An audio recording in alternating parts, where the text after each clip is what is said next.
କାଦୁଅରେ ଗୋଡ଼ ନ ପଶିଲେ ଥାଳିକୁ ଭାତ ଆସେନି। ତେବେ ଆସନ୍ତୁ ଆଜି ଜାଣିବା ଚାଷୀ ଜୀବନର ମୂଲ୍ୟବାନ ଶିକ୍ଷା ଗୁଡ଼ିକୁ।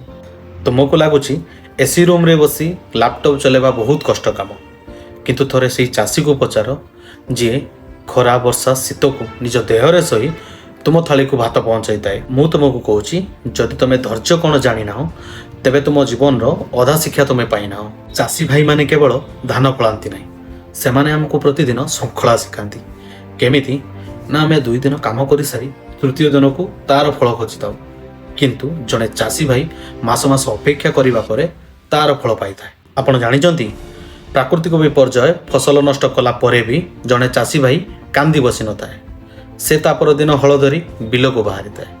ଏହା ହିଁ ଜୀବନର ସବୁଠୁ ବଡ଼ କମ୍ବ୍ୟାକ୍। ଯେମିତି ଚାଷୀଟେ ଜାଣିଛି ଆଜି ଫସଲ ବୁଣିଲେ କାଲି କି ଅମଳ ହେବନି, ସେମିତି ଆମ ଜୀବନରେ ଆଜିର ଶିକ୍ଷା ଆଉ ପରିଶ୍ରମ ଆମକୁ ଭବିଷ୍ୟତରେ ଫଳ ଦେଇଥାଏ। ଗଛଟି ଯେତେ ବଡ଼ ହେଲେ ବି ତାର ଚେର ସବୁବେଳେ ମାଟିରେ ଥାଏ। ସେମିତି ମଣିଷ ଯେତେ ସଫଳ ହେଲେ ବି ତାର ନିଜର ମୂଳଦୁଆ ଆଉ ନିଜର ସଂସ୍କାରକୁ ଭୁଲିବା କେବେ ଉଚିତ ନୁହେଁ। ଚାଷୀ ହେଉଛି ଦୁନିଆର ସବୁଠୁ ବଡ଼ ଆଶାବାଦୀ ମଣିଷ। ସେ କାଲିର ଭବିଷ୍ୟତ ପାଇଁ ଆଜି ହିଁ ଝାଳ ବୁହାଇଥାଏ। ଯଦି ଆପଣମାନେ ଏହି ଚାଷୀ ଭାଇମାନଙ୍କର ଗୁରୁତ୍ୱପୂର୍ଣ୍ଣ ଶିକ୍ଷାକୁ ବୁଝିପାରିଥିବେ, ଭିଡ଼ିଓ କମେଣ୍ଟରେ ମୋତେ ମାଇଣ୍ଡସେଟ୍ ଲେଖନ୍ତୁ। ମୁଁ ଆପଣଙ୍କୁ ଦେବି ମେଣ୍ଟାଲ ଥ୍ରୋନେସ୍ର ଇ ବୁକ୍, ଯାହାକି ପୁରା ମାଗଣା ରହୁଛି। ଜୟ ଜଗନ୍ନାଥ।